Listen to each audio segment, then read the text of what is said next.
So I've been digging a little bit into the world of AI and the developmental mind state of growing up in a way that your devices, your phones, are like there's one story about this telling.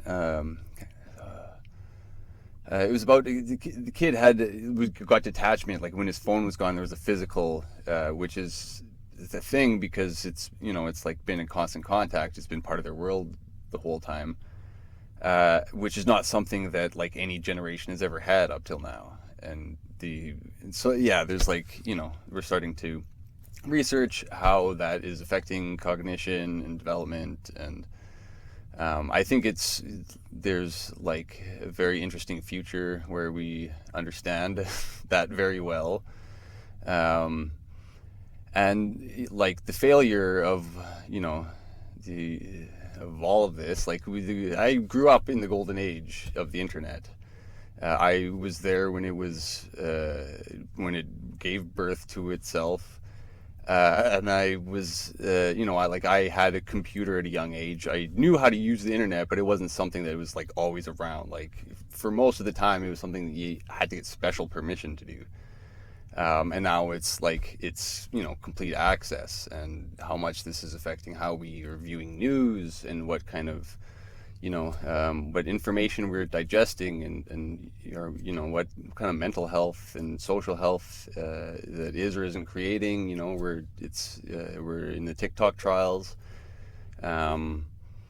right? Like governments are starting to make decisions, and I don't know that governments yet know enough to make good ones. Um, but that's neither here nor there. So I'm the AI candidate. Yeah, so that's what I would say to someone at the door that might understand and be interested in AI. Like again, like I said, if it's someone over 50, it's probably not something that they're just going to talk to a stranger about. This is like demographic analysis, but A little. um, like it depends what neighborhood, because I've canvassed in some rich ones, and you are very much you require a different approach at the door, and you need a different expectation. Um, I've canvassed around Manitoba housing communities and a lot of like newcomer immigrant, meeting people at the door who maybe English isn't their first language, and they're going through the house to find one of the kids that speaks English, and um, yeah, I mean, um, I guess maybe one thing I could say to everyone is that I'm your voice to the government. Like I'll listen to what you say if you want it and have any opinions and want to share anything, and I will take it to the government. I will take it to people that work in the government, people in the bureaucracy, like their community groups, organizations, places that have a certain vein of advocacy, that certain information is helpful to their cause, certain awareness is helpful to their cause. So yeah, I mean that's sort of like the political answer. That's the Um, Maybe if we could explore that vein of what is it, demographics and being your voice, government. Um, how do you and just generally, how do we expect in a system of representative politics a politician who obviously fits their demographics themselves to represent a very diverse community? yeah. How does one person stand for many? I Um, mean, in any case, really, yeah. Yeah, I mean, to the extent to which the law that governs our current geographical borders consists of, I mean, to whatever we're beholden to that. We, um,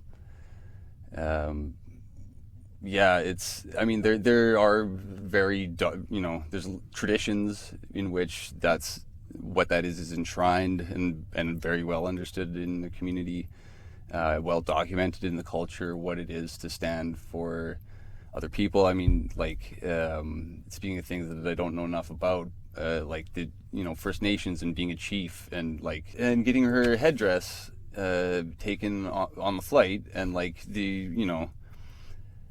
yeah, the blindness to what that means in that, and to the extent to which that is a person standing for many, and that it holding that tradition. And so yeah, I mean, like, it's would appear that there's an underpinning distrust of, a misunderstanding, or a non-understanding of, between cultures and business. And we're trying to learn the language as a culture of what it is that we're talking about. Like, we're in an age where we're scripting ourselves as fast as we can, pick up new phrases, and like a new technology comes out, and all of a sudden, boom, there's a whole new lexicon that becomes associated. Like, we're a mimetic culture. We are, the TikTok is flipping through, like, these segments. We like, how much of your screen time is sending people memes and like funny gifs, and right, like, we're devoting a lot of time to that as a practice. And anyways, I think that's a little off topic, but Go off topic.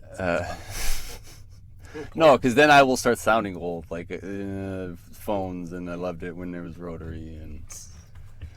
But also, to the kids out there, like, there is something about how rotary phone, and like holding a piece of that's just a phone and nothing else, and that was your, like, one means of communication. It was your ticket to the outside world. And we had to dial in a circle. Anyways, get off my lawn. Yeah, why? Well, So I kind of have why do it at all? Because it needs doing. Why should anyone care? Harder question. Okay, so I've been sold forever on, like, this civic responsibility, and you gotta, it's your citizen right, and all that kind of stuff. I believe less in that as I grow, than that it's a necessary component of change, both that we recognize what is wrong with it, and by recognizing it, understand how to cope and or overcome it. Like, it's we take a lot for granted. Like, there's a lot of people that are very much yearning for a right to vote, and if you want to take the guilt trip route, you should care because other people don't, and that's a small act of gratitude. Whether you think that's like a valuable, like, whether or not you think that the political process as we run it is any good, and if you don't think it's any good, well, it's on us to create other options. If, like, we really,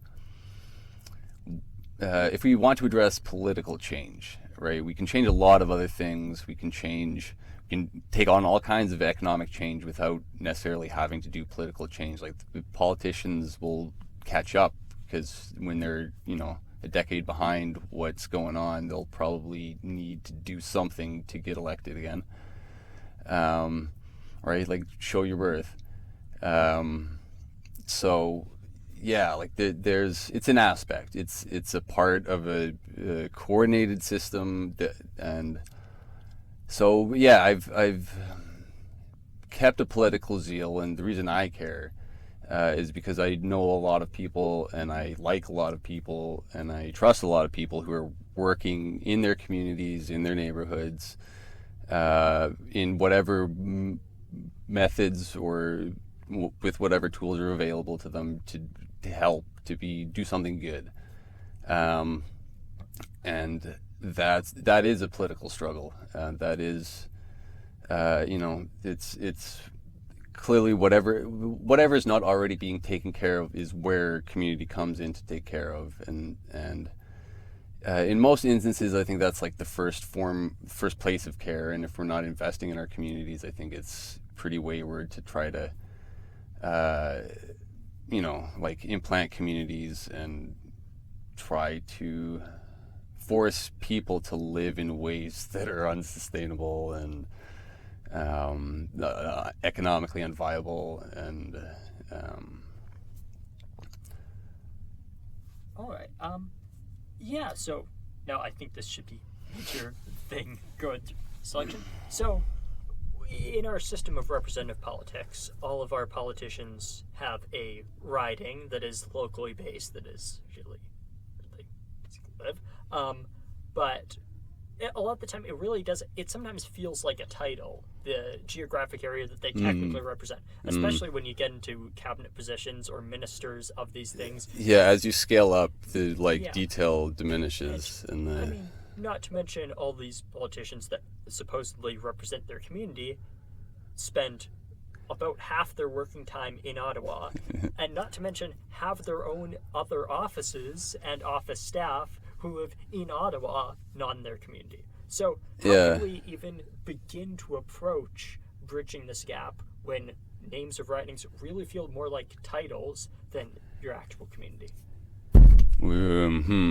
Yeah, so if you're, at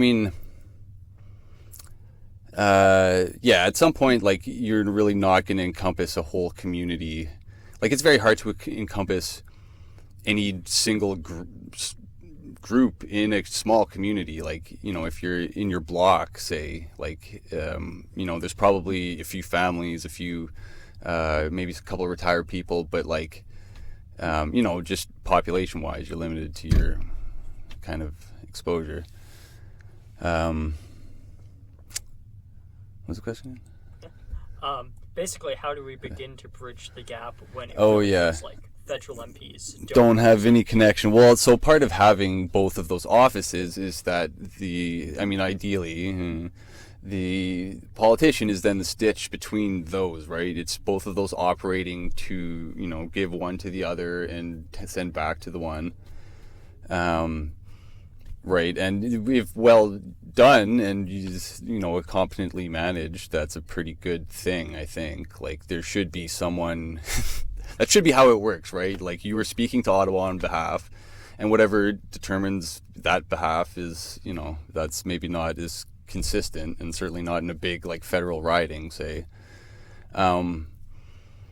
So yeah, it's, and it's not strictly the way people, or the people who want to represent them, it's not like an equal distribution. And if we're making primary, like, housing and, like, income levels, okay, well, that's one thing, and we're gonna have a certain kind of politician from that, which is a whole another track of what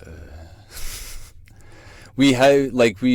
So if we had good people in these roles, things would be very good, and we could and have real meaningful discussions about things, and if everyone could agree to terms and conditions and focus on, like, the real material concerns, a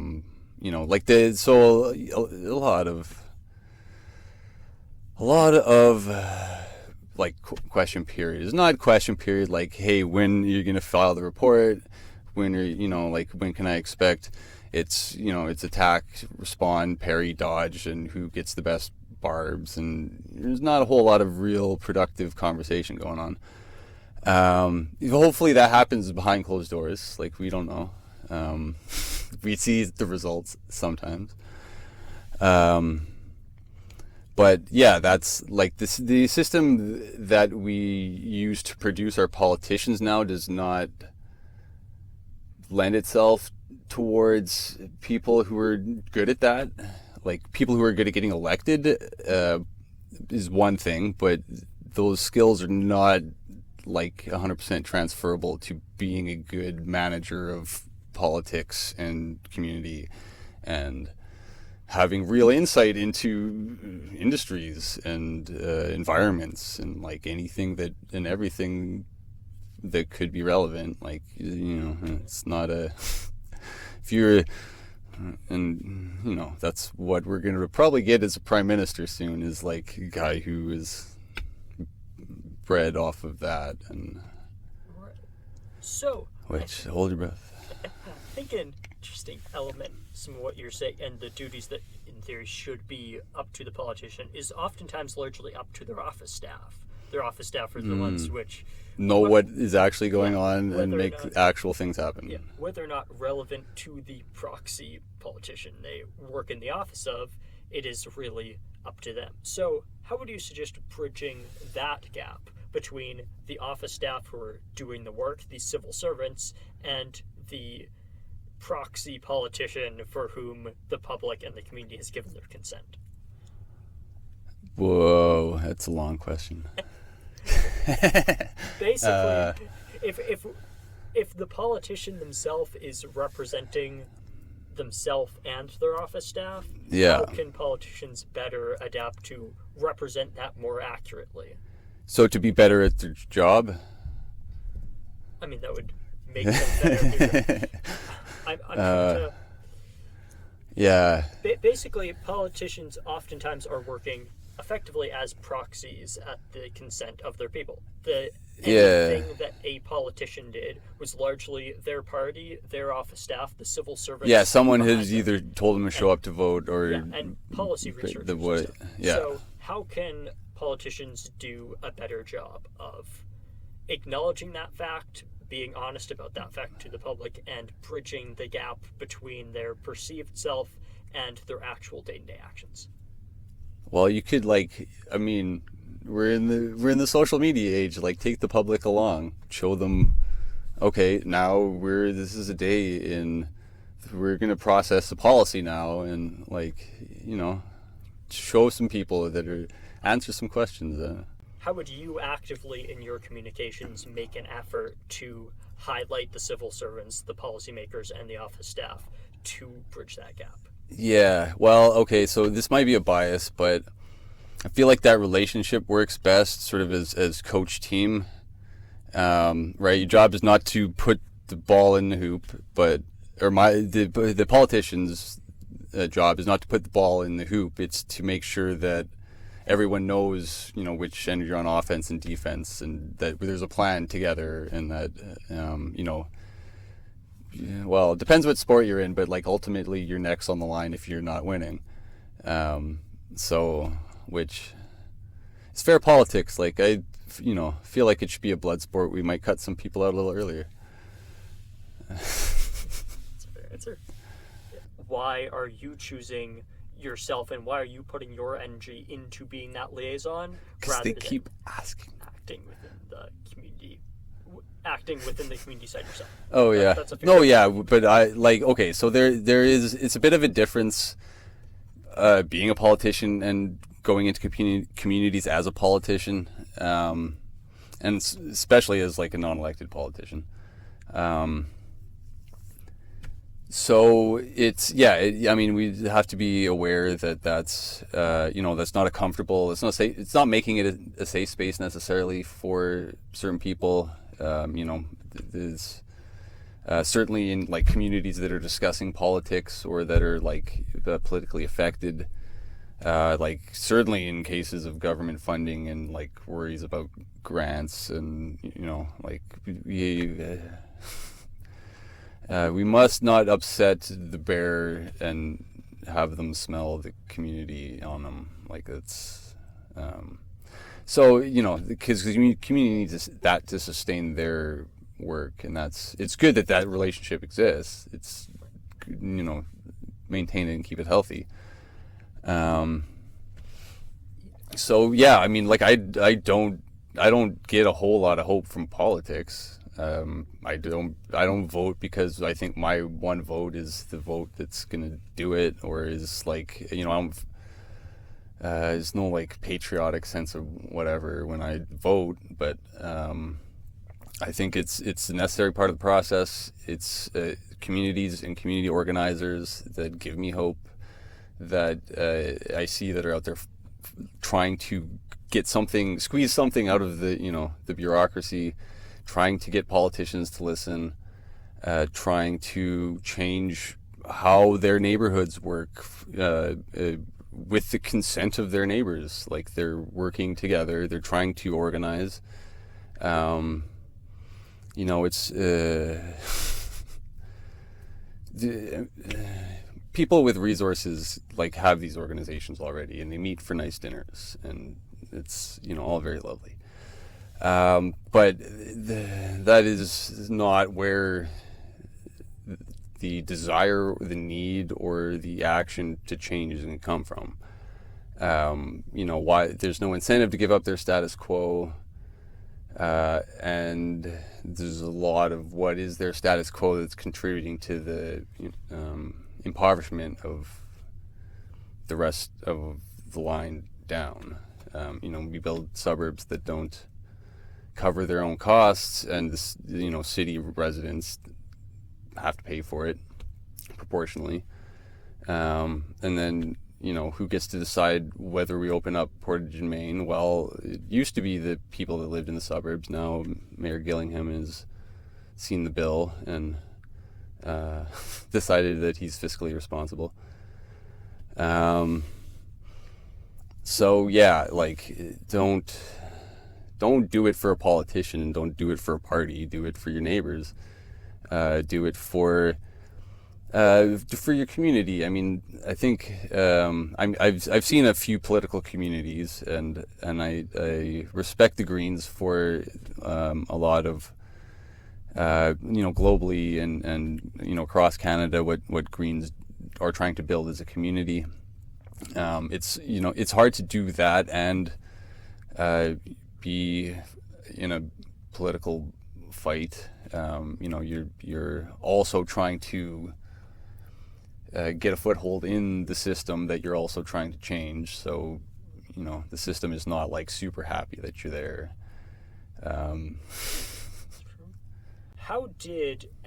How are relations with community groups you may have been involved with before you got involved with partisan politics? How did they react to your entrance into partisan politics, and has that affected your relationship at all? Like the old ones in the no, I mean, as a Green politician, I have a little more. I'm a little less of a politician. Yeah, okay. I mean, people have. My dad still won't tell me if he voted for me or not, but that's just that's what my dad thinks. Yeah, I mean, people are generally supportive. Everyone will be like, "Oh, good for you to go out and doing this," and they're because they know you're, it's it's just nice to see. I think for some people, someone with some enthusiasm for it. Yeah, I think a lot of people feel glad it's not me. I would love, when I'd stand with you and I'll vote for you or whatever, but I'm glad it's not me. 'Cause yeah, there are plenty of better things to do with your time than be a politician. I guess that's kind of an interesting threat, especially with Greens maybe not being treated as politically. In theory, if you were to run for another party, for a bigger party, if you were run NDP or Liberal, how do you anticipate their reaction would be, and do you anticipate your relationship would change? Depending on which federal or provincial.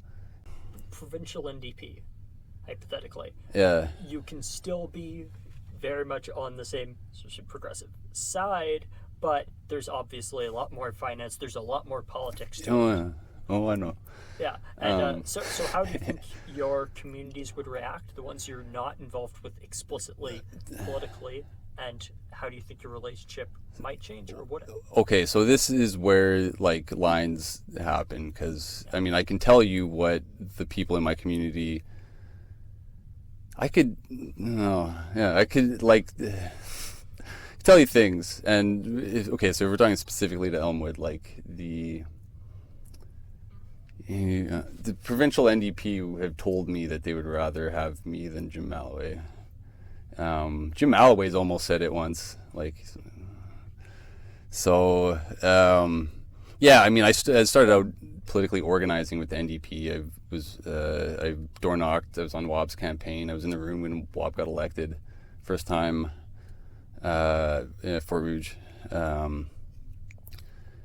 And yeah, I mean, it was like it was a very well organized political party. It was clearly, it had a handle on what it was doing, and it was being teamed with. I mean, like, I knew a lot of people that were also part of the party, like, friends, associates, and I'd met some interesting people through the party too, and that's we sort of still. Instagram once in a while. So yeah, like, it's, the provincial Conservatives would have to pay me a lot of money to fix their mess. They're not skilled at politics. And it does, like, it's not making the progress that they would need to make, and it starts with an awareness of how distant they are from what, like a real, like, you have to demonstrate that you can be a capable opposition party. Like, figure out something besides just yelling at people, and, like, do some real work. Right? Like, everyone dropped off. Like, rats ran out of that ship. If you're going to rebuild, and there is something of value in real conservative thought, in well understood conservative party can offer things. Like, it's not. They're as much a necessary part of the political landscape as the Green Party is. To what degree is kind of why we have elections, and that's sort of the idea of democracy, is to be able to publicly debate what's the best thing, and have some kind of system where that's, like, kind of registered. So yeah, who else is the Liberal Party? Yeah, they're cool. I would do it to make. They have nice. Objectively incorrect, but go on. Well, they're real building too. Yeah, I mean that, but in the right political instance, if it does something useful, right? Like, there's a value in having a Liberal Party. There's a value in having a tertiary party who is capable of performing some level of legislative activity. You just, like, that's, if it's just two big dogs fighting, like this, you're never going to stop yapping. And to have someone that's tertiary that can make both of those accountable is a valuable thing, I think, to a political system. Having all kinds of other voices would be great too. Like, we should have a Green Party. We should have a bicycle party. We should have a transit party. We should have a libraries party. If any issue of sufficient social concern should be able to have a representative in legislature who represents that issue. It's, I think, maybe a more effective way of tackling issues if we had maybe a dozen different parties and a bunch of them just, like, did a certain thing and fixed poverty. Like, wow, what if we had a just get rid of poverty party and gave them some power to actually fix poverty? I think what you're talking about is looping back to the difference between politicians and civil servants again. Yeah, that's very much what civil servants are good for, and we have civil servants at every level of government who are very dedicated to their one field, who are supposedly guided by politicians, but or subject to the will and whims, right? Right, but should they be subject to, or should they be working alongside Yeah, so again, like I think that's the coach team relationship. Like you're gonna the fans, the owners, the whatever, get a coach, elect a coach, find it like that's, and then yeah, this is the team that you get. If that again with that works well, teams function really well, and like you have success. I suppose the rub there is if they're willing to not spend time with their team and willing to jump on the ice themselves, they get a lot more fan exposure and they get seen by a lot more people. Yeah, on their ass. They're gonna fall on their ass. Like, but they keep electing them. So yeah, well, because that's not the team working in good governance. That's the political mechanism of getting elected. yeah, So yeah, he's probably like, maybe he's like a figure skater and is just flawless and on the ice, but like he gets off the ice and his team gets run over. Like you still lost the game. So, but like a lot of people think that losing is winning, and some of them have power.